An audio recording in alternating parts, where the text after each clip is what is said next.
Meditação, conhecimento de si mesmo. Parte 1. Livro dos Espíritos, questões 919, 919A. Kardec pergunta: qual é o meio prático mais eficaz para progredir nesta vida e resistir ao chamamento do mal? Um sábio da antiguidade vos disse: conhece-te a ti mesmo.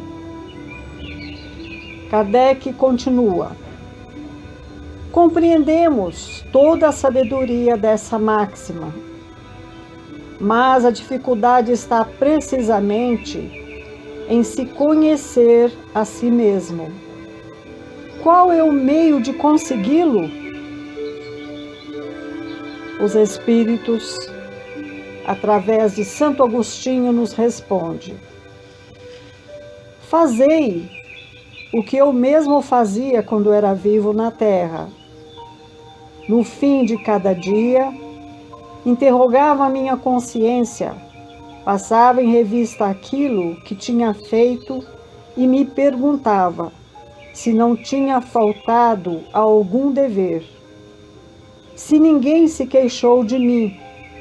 Foi desta forma que consegui me reconhecer e visualizar o que tinha de ser reformado em mim.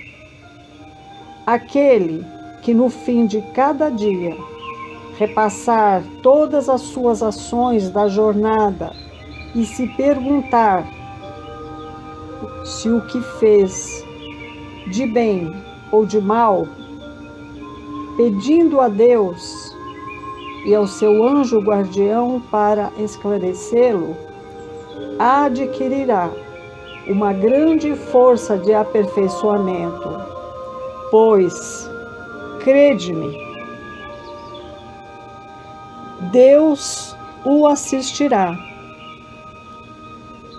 Dirige a vós mesmos, portanto, questões sobre o que você fez e com qual objetivo você agiu e em tal circunstância.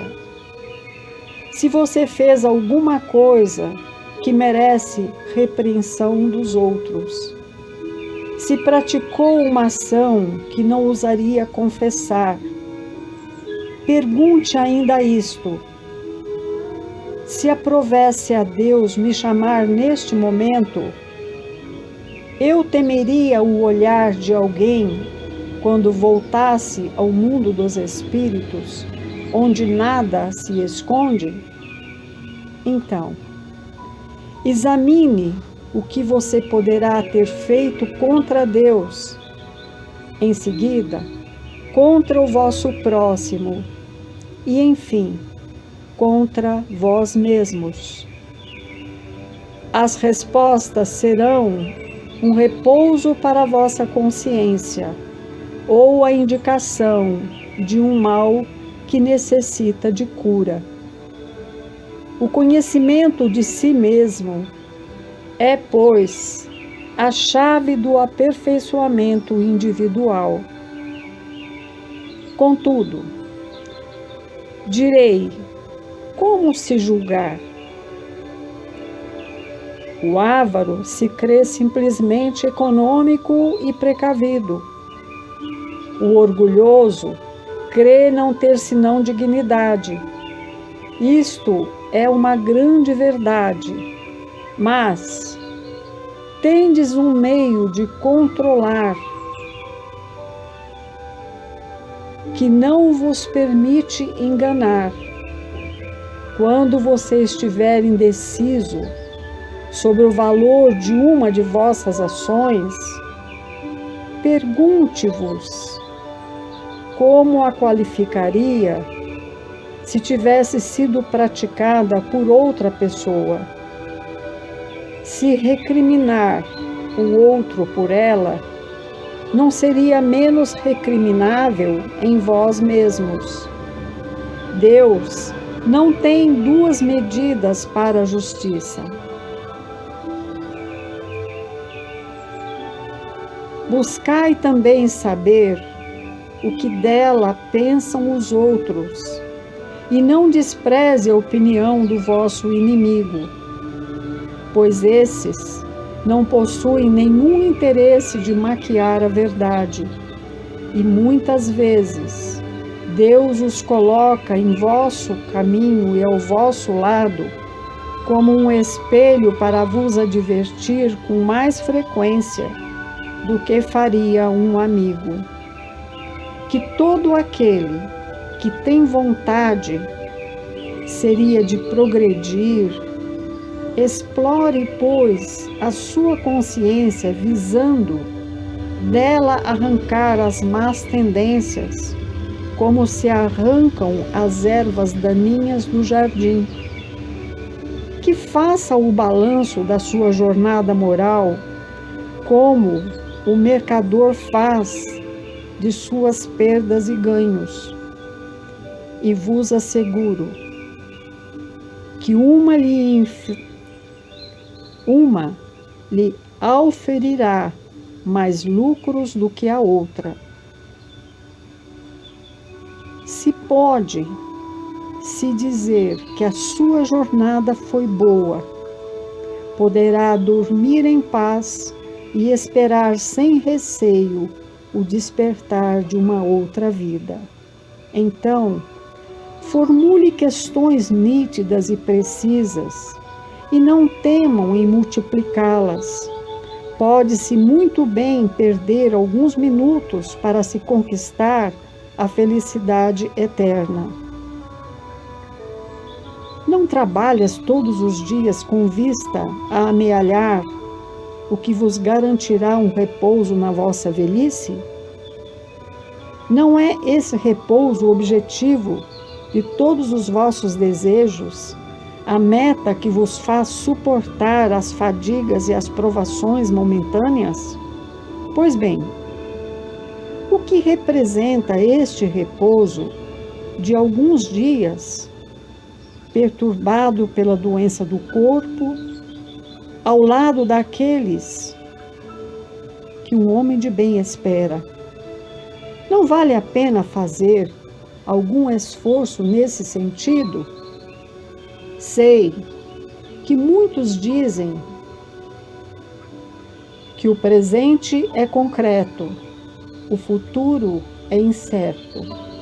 Ora, eis precisamente o argumento que pretendemos destruir em vós, pois queremos vos fazer entender esse futuro de forma que não possa existir nenhuma dúvida em vossa alma.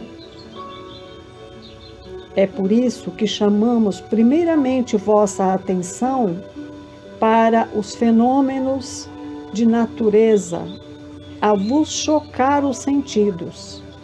Depois, vos passamos instruções e vos encarregamos de divulgá-las.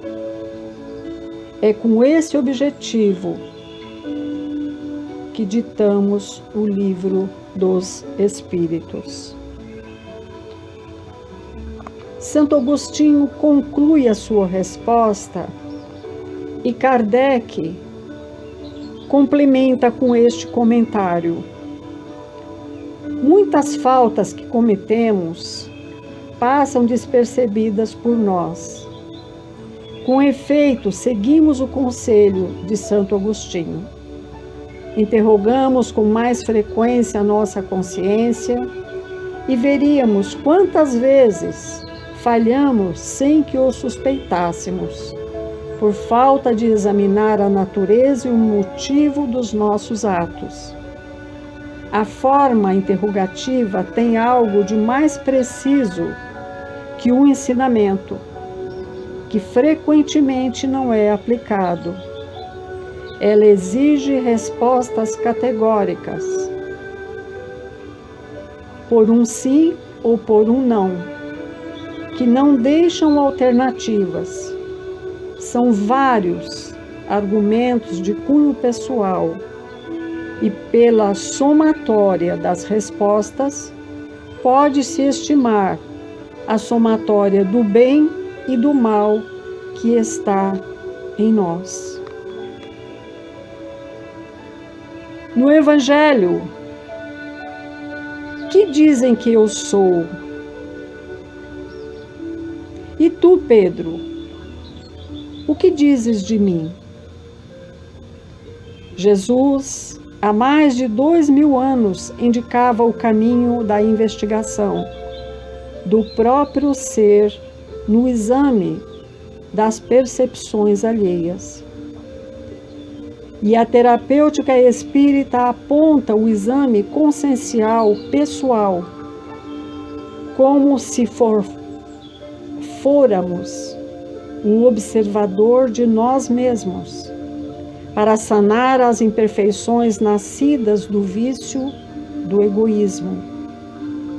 Encontramos neste texto de Santo Agostinho uma régia instrução psicológica que há mais de 150 anos não poderia ser compreendida como hoje o é pela psicologia. Com as ferramentas do autoconhecimento através do exame diário das emoções íntimas que acompanham o dia a dia de cada ser, nós temos os traços da psicologia. A psicologia espírita aplicada à ciência da transformação. A doutrina espírita, nesta pergunta 919, ela indaga os meios para resistir ao arrastamento do mal, aqui tão bem desvelado como Santo Agostinho nos explica. Santo Agostinho faz do exame diário um santuário do conhecimento de si mesmo. Coloca-o como chave do aperfeiçoamento moral e deixa indicações de recursos eficientes de autoconhecimento, avaliar-se e o autogesto cometido em relação ao outro, espécie de juízo íntimo, ponderando se o gesto é justo ou não, e se aprovou no meu próximo ou desaprovou. Deus não possui duas medidas para a justiça. Buscar a opinião alheia sobre si mesmo. O que dizem de mim? Pergunta Jesus. Então, ele nos ensina a não desprezar a opinião do inimigo. Allan Kardec aponta-nos um fato humano com relação à imperfeição natural. A população terrena há de que as falhas passam despercebidas e conclui-se que, se não são percebidas, não podem ser superadas, corrigidas, enfrentadas e substituídas. Nasce então a razão do autoconhecimento, ou conhecimento de si mesmo.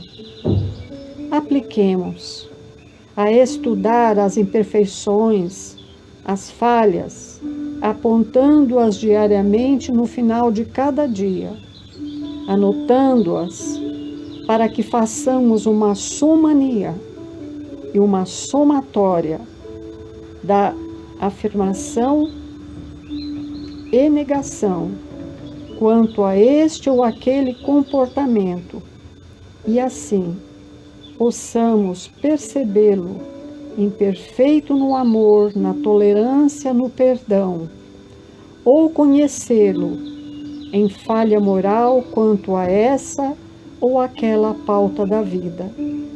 Anotemos sem temor.